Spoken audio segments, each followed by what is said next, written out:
Hey there, it's me! Today we are going to talk about one of the largest art heists in history. This is the case of the Isabella Stewart Gardner Museum. Let's jump right in. It's March 18th, 1990. In the early hours of the morning, two men dressed as police officers entered the Isabella Stewart Gardner Museum in Boston. Their mission? To steal as much art as they possibly could. What followed was the largest art theft in history. $500 million worth of masterpieces vanished, never to be seen again. How did these thieves get away with it? And will we ever see the art again? 2 men arrive at the Isabella Stewart Gardner Museum at 1:24 a.m. They drove up in a stolen car. The men told the night guards that they were responding to a disturbance. Now, you may have noticed something strange here. There was no disturbance, and these two men were not police officers. At least one of the men was armed with a handgun. And before long, the guards found themselves handcuffed. They were then brought down to the basement, where they were tied up with the men telling the guards that they would be let go once the cops showed up. But the guards knew deep down that this was just another lie. As the men went upstairs, the guards managed to free themselves from their bonds.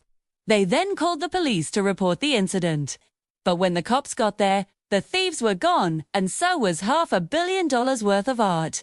It was later revealed that the men had been inside the museum for just 81 minutes. In that short amount of time, they managed to pull off what is now the largest art heist in history. What makes this case especially confusing is that there was very little signs of forced entry, too. It appears that the men had actually come through the front door and simply walked right in. The thieves arrived at 1:24 a.m. and spent the first 10 minutes of their time inside the museum disabling the alarms. Once the coast was clear, they began stealing as many paintings as they could.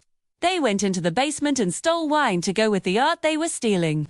They then proceeded to cut the paintings from their frames and rolled them up, put them in trash bags and carried them downstairs. They put the bags into the trunk of the car that they had driven to the scene. Somehow, they managed to completely avoid the surveillance cameras, leaving no trace of their crime. That is, except for the paintings that were still hanging on the walls. But why did they leave some of the paintings behind? When the guards got to the scene, they discovered that the thieves had cut the wires on 5 of the surveillance cameras. The remaining cameras show nothing out of the ordinary. According to the head of security, they had cut the frame wire on 9 paintings, presumably intending to steal them, but for whatever reason left them behind. As the sun began to rise, the thieves fled the scene, leaving the empty frames as a haunting reminder of what was stolen. So what exactly did the thieves steal? Well, let's take a look at some of the most notable pieces. First up is the concert by Johannes Vermeer. There are only 34 of his paintings known to exist today, and this is one of them. The painting depicts 2 young women playing music together. It is believed to have been painted around 1664.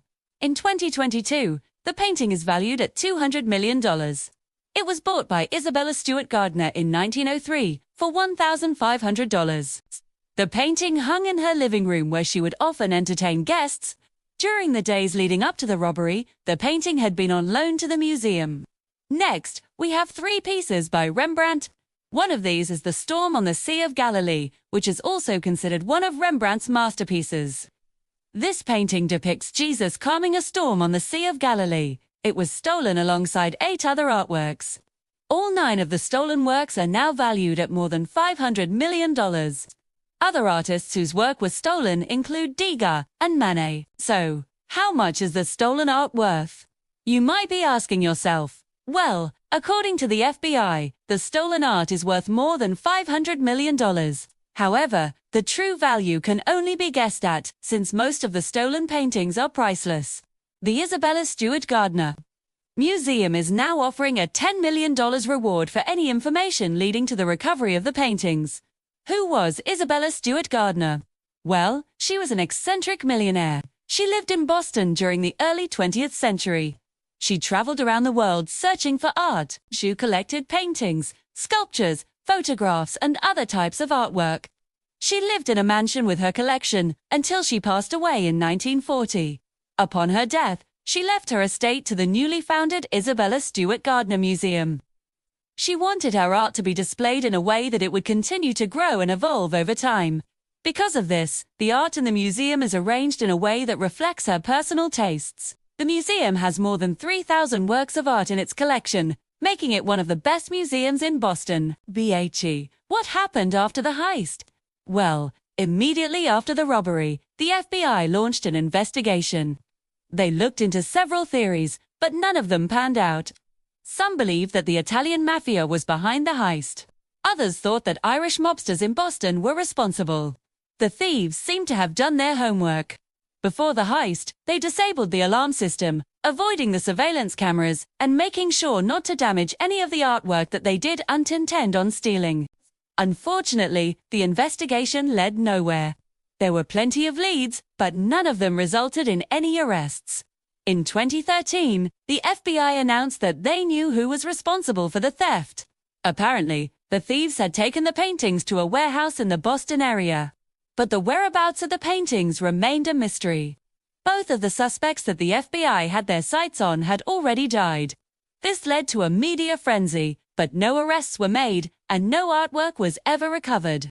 There have been countless theories over the years, but who was behind the heist? Some believe it was the Italian mafia, but there is no evidence to support this claim. Back in 2022, the FBI released new images of two men that they wanted to question in connection with the theft. Maybe the paintings are in a secret location somewhere in the Boston area. Perhaps they were shipped overseas soon after the robbery. And maybe the thieves used the paintings as bargaining chips with the mob. Whatever the case, nobody knows what happened to the stolen art. So, what do you think happened to the art? Do you think it still exists, or was it destroyed long ago? Let me know your thoughts in the comments below.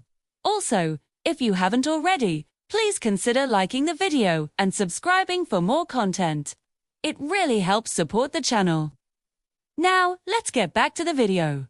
Over the years, there have been several suspects.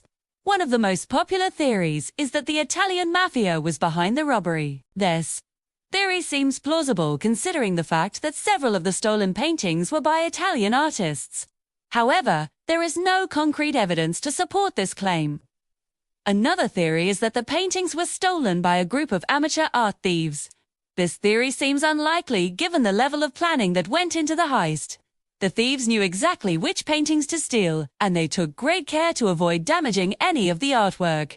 Perhaps the most interesting theory is that the paintings were stolen by the Russian mob. This theory is based on the fact that two Russian immigrants were arrested in connection with a series of art thefts in the Boston area around the same time. However, there is no evidence that they were involved in the Gardner Heist. The Gardner Museum is still offering a $10 million reward for information leading to the recovery of the stolen paintings. The FBI continues to investigate the case and they hope to bring those responsible to justice. In conclusion, the Isabella Stewart Gardner Museum heist was one of the most daring art heists in history. The thieves made off with $500 million worth of artwork and have never been caught. The case remains unsolved to this day, and the stolen paintings are still missing. If you enjoyed this video, check out my other content for more real crime mysteries. Thanks for watching. Have a great day. And remember, don't be afraid to stay curious. Now, it's time to hear from you. What are your thoughts on the case of the Isabella Stewart Gardner Museum? Let me know your thoughts in the comments below. And while you're down there, don't forget to hit that thumbs up button and subscribe to the channel. With that said, I'd also like to take a moment to thank you for watching. Your support means everything to me, and I can't wait to share more content with you soon. But for now, this is goodbye.